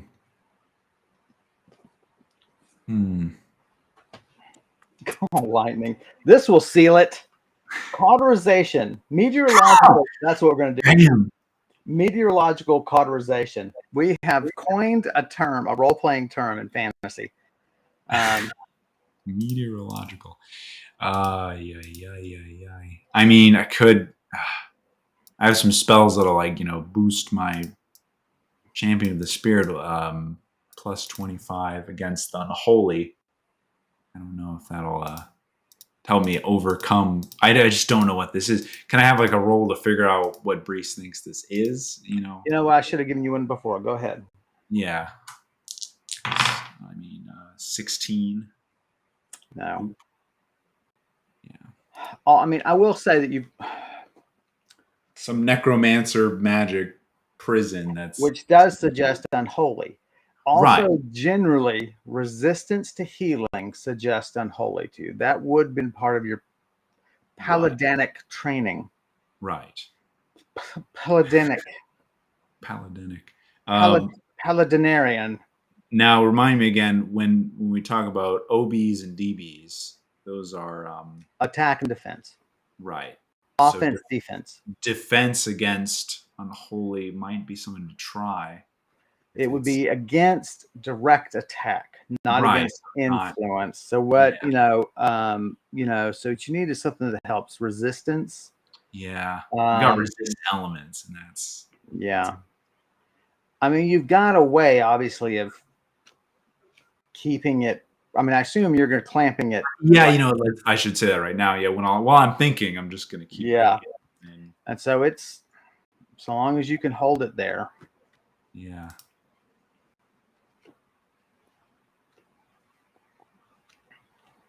Bum, bum, bum, bum. I wish my paladin friends were still here. Yeah, kind of a weird.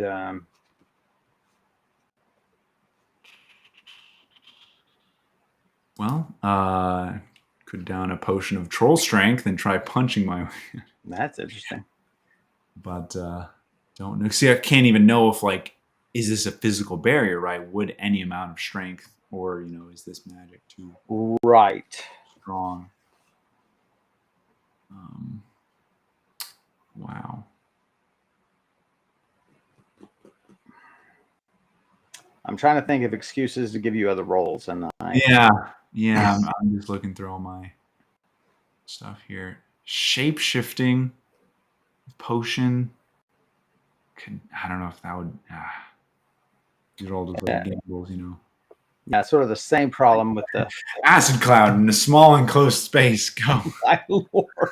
Oh, dear.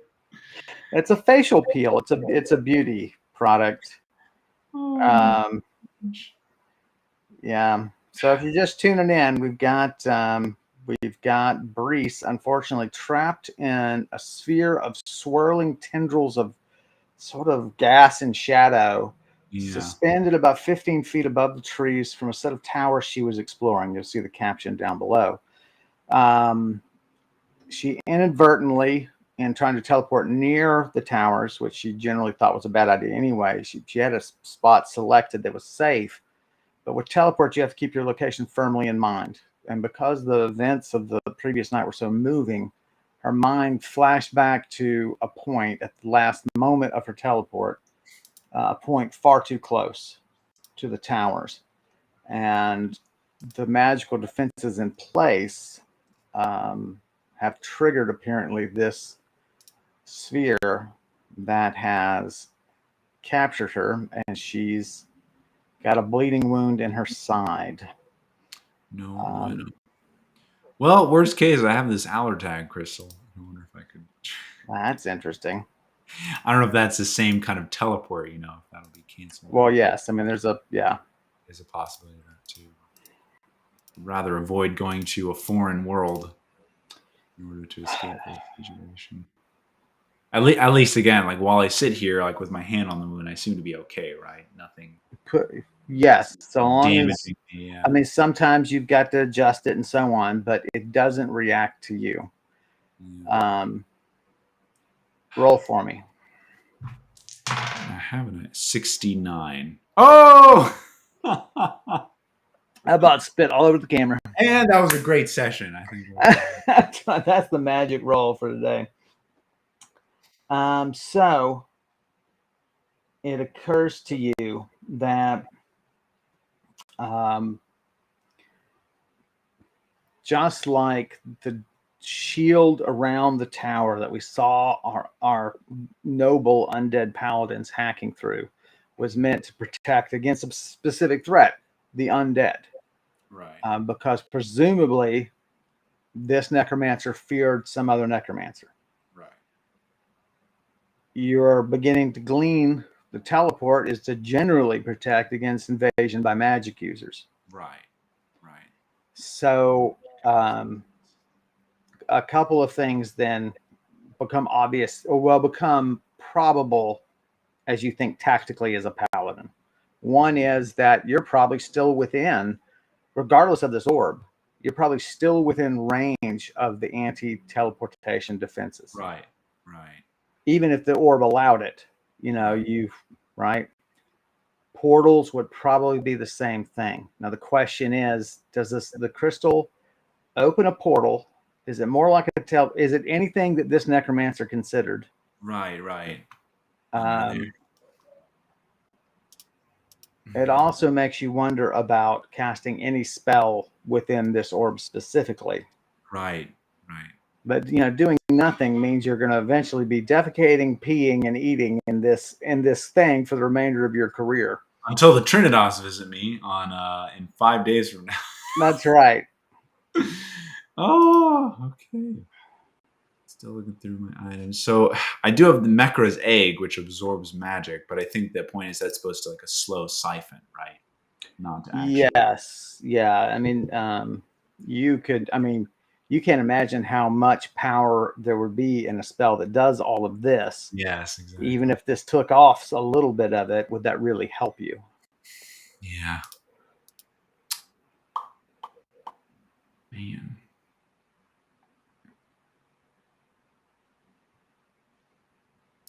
Well, this might have to wait until next session where I can do another miracle roll. No, I mean, it's perfectly fine. I mean, that's a good place to leave off, and I can think about it. Yeah, I mean, this is a tough one.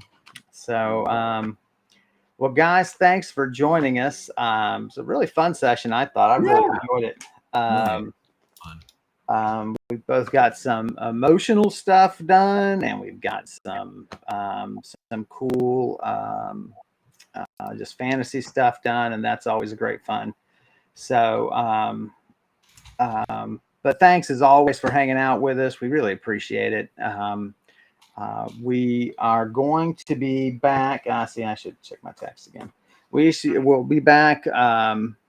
Where are my dates? So November 17th, we're streaming. So that's all. These are Thursdays. November 17th, December 1st, December 8th. So those are our next 3 streams. We'll figure out thereafter if we're going to be doing maybe one more in December. But he and I will talk about that and let you know. We'll get these dates posted on the website soon. But so the next Thursday we're definitely on. Then we're going to take a week off for Thanksgiving, and then we'll be back. But thank you all for joining us. We hope to see you next week. If you want to see more of Max, and I always do, then top to his YouTube channel. You see there on our end page where he discusses the role of video game music and arrangements and within video games. Thanks to Elliot Dunavitz for their terrific art for Brise's character. You can find more of their work at artstation.com/Tortolua. And I've written a novel called A Shore Too Far that I really enjoy, and I hope you do too. So like, subscribe, send us some money. And Max, say goodbye to these lovely people. Thanks for tuning, everyone. Dog is whining at me now. Knows the end is nigh. But yeah, see you next week. Hope you enjoyed it. Thanks, guys. Thanks for everything. We'll see you next week.